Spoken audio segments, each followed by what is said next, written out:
Fala, galerinha, beleza? Você viu que hoje eu estou social? Você vai fazer aquele exame hoje? Não. Não? Não, é só porque sou um cara mais social, né? Sério.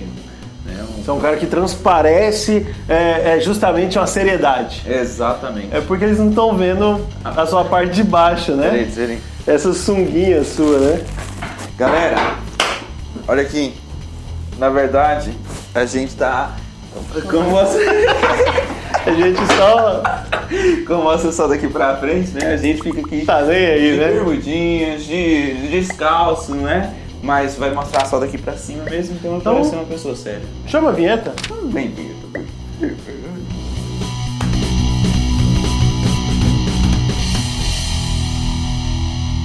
Galerinha, olha só que massa, velho. Uma das primeiras classificações dos óxidos são os óxidos moleculares. Como a gente já falou para vocês na playlist de ligações, que você pode voltar lá, dar uma estudadinha, justamente frisar o conteúdo sobre a ideia de molécula, é quando nós temos ligações covalentes e nós sabemos exatamente qual que é a quantidade dos átomos envolvidos de cada elemento. Então perceba comigo o seguinte, ó, nós temos os óxidos moleculares. Esse Azinho aqui serão os ametais e esse Ozinho aqui vão ser os oxigênios, né? Então nós podemos ter uma quantidade de ametais e uma quantidade de oxigênios. Esses ametais a gente vai exemplificar alguns deles, beleza? Agora a ideia é o seguinte, o que são ametais? O que são ametais lá na tabela periódica? São esses elementos que ficam nessa região, que nós temos flúor, que nós temos nitrogênio, carbono, nós temos boro, nós temos enxofre, nós temos vários ametais. Mas também um ametal que não é classificado totalmente como ametal é o hidrogênio. E ele pode sim se ligar ao oxigênio, fazendo então uma coisinha chamada de óxidos moleculares. Como a gente já viu lá na playlist de ligações, o hidrogênio faz ligação covalente com o oxigênio. Cria-se um polo muito grande, mas mesmo assim é uma molequinha molecular, né? Ó, molequinha molecular, justamente uma substância molecular. Então, por causa disso, nós temos os óxidos moleculares, são os óxidos onde nós temos ligações covalentes, número muito bem definido dos átomos envolvidos referente aos elementos, e são envolvidos com ametais e hidrogênio. É bom a gente lembrar que os ametais, quando eles fazem ligações entre eles mesmos, né, como nós temos aqui o oxigênio e, por exemplo, o nitrogênio, ou o flúor, ou o carbono, por exemplo, esses outros componentes, todos eles entre si, eles não chegam numa diferença de eletronegatividade muito grande para formar uma ligação iônica. Então é por isso que eles formam ligações covalentes e essas ligações covalentes geram polos. Ou então, se a substância for apolar, ela não gera polos. Beleza? É nóis!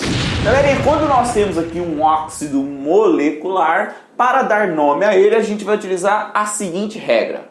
É um prefixo indicativo de quantidade, mono, di, tri, tetra, penta, hexa, hepta, octa, non, deca, né? Prefixo indicativo de quantidade, mais a palavrinha óxido, de prefixo indicativo de quantidade, mais o nome do elemento que está ligado ao nosso oxigênio. Por exemplo, esse cara aqui, ele é um óxido molecular, né? Quantos oxigênios tem nessa molécula aqui? 2. Qual que é o prefixo indicativo de 2 oxigênios? O prefixo indicativo de 2 é di. Então eu vou colocar dióxido, né? E agora, esse cara aqui é o carbono. Quantos carbonos nós temos? Apenas um. Prefixo indicativo de uma unidade é mono. Então é dióxido de monocarbono.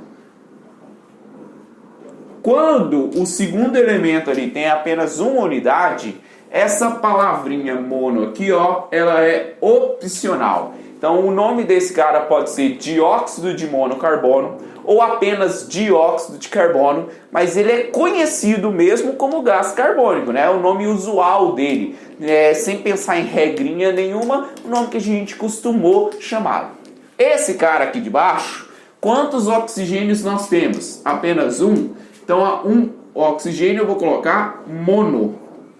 Eu vou juntar com a palavrinha óxido, monóxido, e aí depois eu coloco aqui, ó, de monocarbono. Galera, esse mono no segundo elemento aqui, ele é opcional. No oxigênio aqui, no óxido, não.